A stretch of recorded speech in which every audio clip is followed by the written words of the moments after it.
Сегодня прозвенел последний звонок. Для одних школьников это предвестник летних каникул, а для других – новый этап жизненного пути. В некоторых школах Чебоксар праздник прошел еще 20 мая, а сегодня последний звонок прозвенел уже во всех школах республики. Милена Алексеева расскажет о том, как провели последний звонок в Чувашском кадетском корпусе имени Кочетова.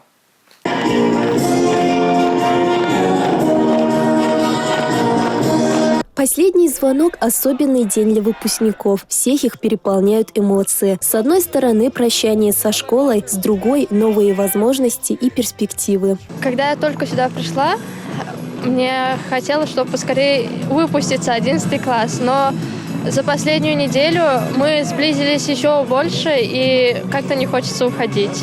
За 5 лет обучения в кадетском корпусе это место стало очень родным, и все люди, которые здесь были, они многому научили, и порой хотя были трудные периоды, но хороших тоже было достаточно, и в любом случае это школа жизни, и я научилась очень многому.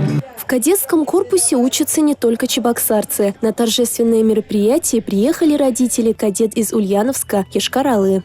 Мы с радостью ехали, понимали, что пройден большой очень путь.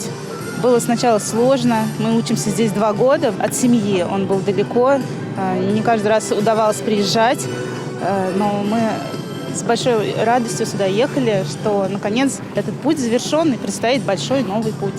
Волнение, конечно, волнение. Сдерживаешь слезы, потому что заканчивается такая вот одна часть, да, жизни. Беззаботное детство заканчивается. Перешагивают они в общем, со слезами на глазах, с такими, как бы голос дрожит, потому что, и радость, и одновременно грустно тоже.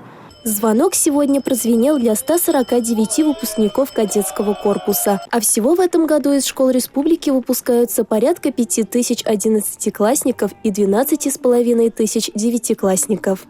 В добрый путь, дорогие выпускники, с последним звонком и, конечно же, новых свершений.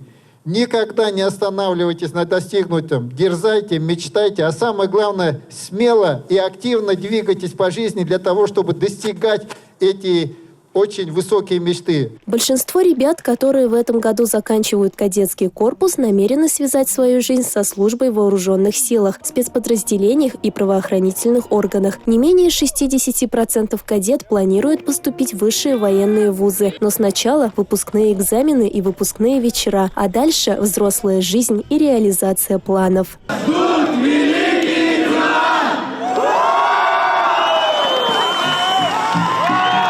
Милена Алексеева, Юрий Марков, Республика.